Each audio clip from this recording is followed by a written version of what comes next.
Assalamualaikum warahmatullahi wabarakatuh. Perkenalkan, nama saya Risma Inaira Madina dengan rekan kelompok saya Muhammad Nizar Zamroni. Kami merupakan mahasiswa dari Universitas Islam Negeri Maulana Malik Ibrahim Malang, program studi pendidikan guru madrasah ibtidaiyah. Video ini kami buat untuk memenuhi tugas mata kuliah pembelajaran tematik terpadu dengan dosen pengampu Ibu Ratna Nurinaja, Magister Pendidikan Islam. Pada video ini kami akan menjelaskan mengenai kurikulum Merdeka Belajar. Jadi seperti yang kita ketahui bersama bahwa Bapak Menteri, yaitu Menteri Pendidikan dan Kebudayaan, yaitu Bapak Nadiem Makarim, baru-baru ini mengubah kurikulum yang sebelumnya kurikulum ke-13 diubah oleh Bapak Nadiem Makarim menjadi kurikulum Merdeka Belajar. Jadi apa sih kurikulum Merdeka Belajar itu? Menurut Saleh, Merdeka Belajar ini memiliki arti proses pendidikan yang harus menciptakan suasana yang menyenangkan. Menyenangkan untuk siapa sih? Tentunya menyenangkan untuk semua orang, terutama menyenangkan untuk guru, siswa, bahkan menyenangkan untuk orang tua. Jadi kurikulum Merdeka Belajar ini merupakan kurikulum yang termasuk dalam salah satu program inisiatif dari Bapak Nadiem Makarim. Maksud dari Bapak Nadiem Makarim membuat kurikulum Merdeka Belajar ini untuk menciptakan suasana belajar yang bahagia serta menyenangkan. Selain itu juga dapat kita pahami bahwa Merdeka Belajar ini juga berarti merdeka dalam berpikir, merdeka dalam berkarya, dan serta menghormati atau merespon terjadinya perubahan. Setelah mengetahui apa arti dari kurikulum Merdeka Belajar, mari kita lanjutkan apa sih tujuan dari kurikulum Merdeka Belajar ini. Jadi tujuan Merdeka Belajar yaitu supaya guru, siswa, serta orang tua memiliki suasana yang menyenangkan. Merdeka Belajar dirancang untuk membuat batu loncatan besar dalam aspek kualitas pendidikan agar menghasilkan siswa serta lulusan yang unggul dalam menghadapi tantangan masa depan yang kompleks. Merdeka Belajar juga bisa mendorong terbentuknya karakter jiwa merdeka yang membuat guru serta siswa secara leluasa dan menyenangkan untuk mengeksplorasi pengetahuan serta sikap dan keterampilan dari lingkungan. Implementasi kebijakan pada kurikulum Merdeka Belajar mendorong peran guru baik dalam pengembangan kurikulum maupun dalam proses pembelajaran. Karena selain menjadi salah satu dari sumber belajar, pada kurikulum Merdeka Belajar ini, guru juga berperan sebagai fasilitator pembelajaran yang didukung oleh kompetensi profesional, pedagogik, kepribadian, serta sosial. Dengan kompetensi-kompetensi itu, guru dapat mewujudkan pelaksanaan serta tujuan implementasi kebijakan dari Merdeka Belajar. Dan secara filosofis, Merdeka Belajar memiliki beberapa landasan, yakni landasan humanisme serta konstruktivisme, landasan progresivisme, dan filosofi pendidikan Ki Hajar Dewantara. Apa sih landasan humanisme? Landasan humanisme itu lebih menekankan ke kebebasan, pilihan personal dalam mengaktualisasikan diri, mengembangkan potensi, memiliki fungsi serta bermakna untuk lingkungannya. Sedangkan landasan konstruktivisme itu apa sih? Landasan konstruktivisme ini lebih menekankan kemerdekaan untuk menggali dan mengonstruksi pengetahuan serta keterampilan siswa. Selanjutnya ada landasan progresivisme, yakni lebih menekankan pada kemerdekaan guru untuk mengeksplorasi serta mengoptimalkan potensi yang dimiliki oleh siswanya. Dan yang terakhir yaitu filosofi pendidikan Ki Hajar Dewantara. Telah terlihat pada konsep mengenai pendidikan yang mana siswa didorong untuk mencapai perubahan serta didorong untuk bermakna bagi lingkungannya. Dan pembahasan terakhir yang akan saya bahas yaitu apa sih manfaat dari kurikulum Merdeka Belajar.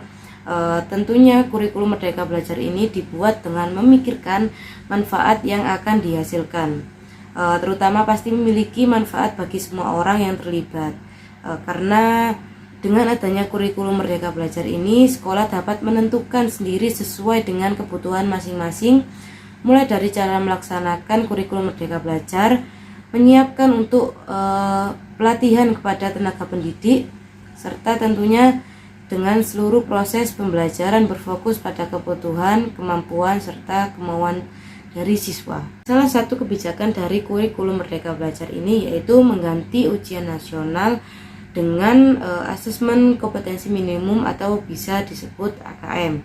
Dari adanya tes-tes asesmen itu nantinya akan memiliki manfaat untuk penyelarasan kecerdasan peserta didik, sehingga guru dapat memahami serta menemukan kemauan dan bakat dari peserta didiknya. Dan dengan itu, guru bisa atau mampu untuk mengembangkan serta membuat inovasi dengan menyiapkan buku siswa yang berbeda dari sebelumnya.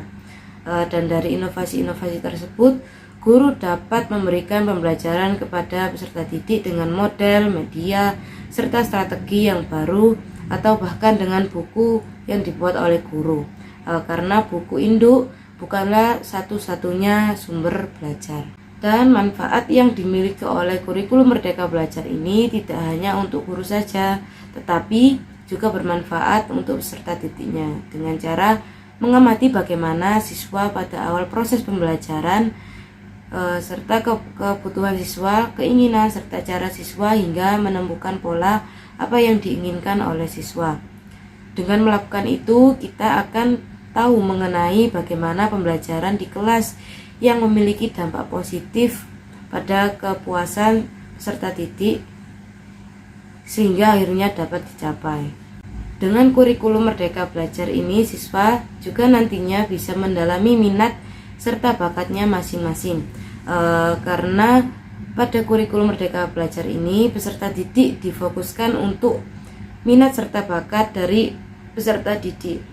Dan peserta didik tidak hanya difokuskan pada satu rumpun seperti IPA atau Saintek, IPS atau Soshum, dan juga bahasa. Dan juga memberikan peserta didik keluasan dalam memanfaatkan sewaktu-waktu untuk mengubah minat dan bakat dari aspirasi peserta didik tanpa takut resiko tidak memenuhi persyaratan tentang apa yang mereka sukai atau tentang apa yang tidak mereka sukai. Itu saja yang dapat saya sampaikan. Untuk materi selanjutnya akan dilanjutkan oleh rekan saya, yaitu Muhammad Nizar Zamroni. Pembahasan selanjutnya adalah karakteristik dan ciri kurikulum Merdeka Belajar. Ada 3. Yang pertama, pembelajaran berbasis proyek. Yang kedua, fokus terhadap materi yang esensial. Yang ketiga, pembelajaran lebih fleksibel. Untuk yang pertama, pembelajaran berbasis proyek. Nah, pembelajaran berbasis proyek ini sebagai pengembangan soft skill peserta didik dan sesuai karakter Pancasila. Untuk proyek penguatan profil Pancasila ini menjadi penting dilaksanakan bagi peserta didik dengan alokasi waktu yang khusus guna memberikan kesempatan bagi mereka untuk mengalami pengetahuan sebagai proses penguatan karakter sekaligus kesempatan belajar bagi mereka di lingkungan sekitarnya. Proyek penguatan profil Pancasila ini adalah pembelajaran lintas disiplin ilmu untuk mengamati dan memikirkan solusi terhadap permasalahan yang ada di lingkungan sekitarnya. Terdapat prinsip-prinsip utama dalam proyek penguatan profil Pancasila ini, yaitu yang pertama bersifat holistik, kemudian konseptual, berpusat pada peserta didik, dan eksploratif. Proyek penguatan profil Pancasila ini sangat bermanfaat bagi peserta didik antara lain untuk memperkuat karakter dan mengembangkan kompetensi sebagai warga dunia yang aktif, melatih kemampuan menyelesaikan masalah dalam berbagai kondisi, serta memperlihatkan tanggung jawab dan kepedulian terhadap isu yang ada di sekitarnya. Untuk karakteristik yang kedua adalah lebih fokus terhadap materi yang esensial. Nah, kurikulum Merdeka ini lebih fokus terhadap materi yang esensial. Oleh karena itu, beban belajar di setiap mata pelajarannya menjadi lebih sedikit. Hal ini menunjukkan kurikulum Merdeka lebih mengutamakan kualitas dibanding kuantitasnya. Tujuannya agar fokus terhadap materi yang esensial, agar guru memiliki banyak waktu untuk menerapkan metode-metode pembelajaran yang lebih interaktif serta kolaboratif. Beberapa contohnya adalah dengan diskusi dan argumentasi atau pembelajaran project-based learning maupun problem-based learning.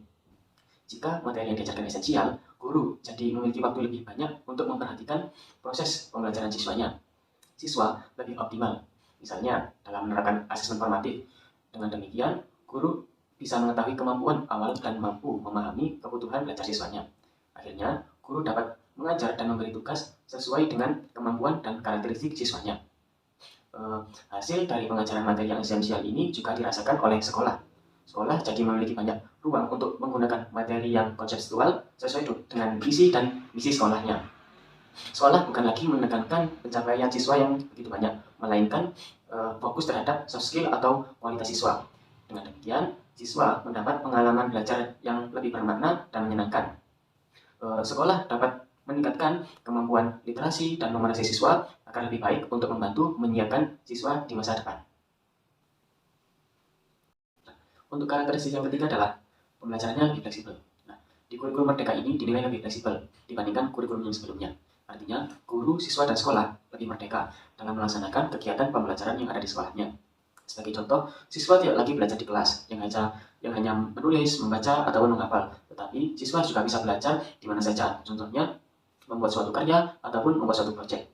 Selain itu, dalam kurikulum Merdeka, kompetensi atau capaian pembelajarannya tidak lagi ditetapkan setiap tahun, melainkan setiap fase. Contohnya, pada jenjang sekolah dasar ditetapkan fase A di akhir kelas 2, fase B di akhir kelas 4, fase C di akhir kelas 6. Hal ini membantu guru untuk lebih leluasa dalam merancang alur pembelajarannya, serta kecepatan belajar sesuai dengan kondisi dan kebutuhan siswanya. Dalam kurikulum Merdeka ini, jam pelajaran juga berubah, yang dari pukul 1 sampai pukul 2. Jam pelajaran ini tidak ditargetkan per minggu, tetapi per tahun. Dengan gitu, sekolah bisa merancang kurikulum operasionalnya lebih fleksibel. Jadi intinya, kurikulum Merdeka ini lebih fleksibel untuk guru melakukan pembelajaran yang berdiferensi sesuai dengan kemampuan peserta didik dan melakukan penyesuaian dengan konteks muatan lokal. Pembahasan selanjutnya adalah prinsip-prinsip kurikulum Merdeka Belajar. Nah, dalam pembelajaran kurikulum Merdeka ini dilaksanakan dengan mengacu pada prinsip-prinsip berikut. Yang pertama, pembelajaran dirancang dengan mempertimbangkan tahap perkembangan dan tingkat pencapaian peserta didik. Ini sesuai dengan kebutuhan belajar serta mencerminkan karakteristik dan perkembangan yang beragam, sehingga pembelajaran menjadi bermakna dan menyenangkan. Yang kedua, pembelajaran dirancang dan dilaksanakan untuk membangun kapasitas siswa untuk menjadi pembelajar yang sepanjang hayat. Yang ketiga, proses pembelajaran mendukung perkembangan kompetensi dan karakter peserta didik secara holistik atau menyeluruh. Yang keempat, pembelajaran yang relevan, yaitu pembelajaran yang dirancang sesuai konteks, lingkungan, dan budaya peserta didik. Jadi, jika dirancang sesuai konteks ini, peserta didik menjadi lebih paham karena sesuai dengan konteks lingkungan sekitarnya. Kemudian, melibatkan orang tua atau masyarakat sebagai mitra belajar mereka. Kemudian, yang terakhir adalah pembelajaran berorientasi atau bertujuan pada masa depan yang berkelanjutan. Mungkin cukup itu saja pembahasan dari kami mengenai kurikulum Merdeka Belajar. Semoga apa yang kami sampaikan dapat bermanfaat. Cukup sekian. Wassalamualaikum warahmatullahi wabarakatuh.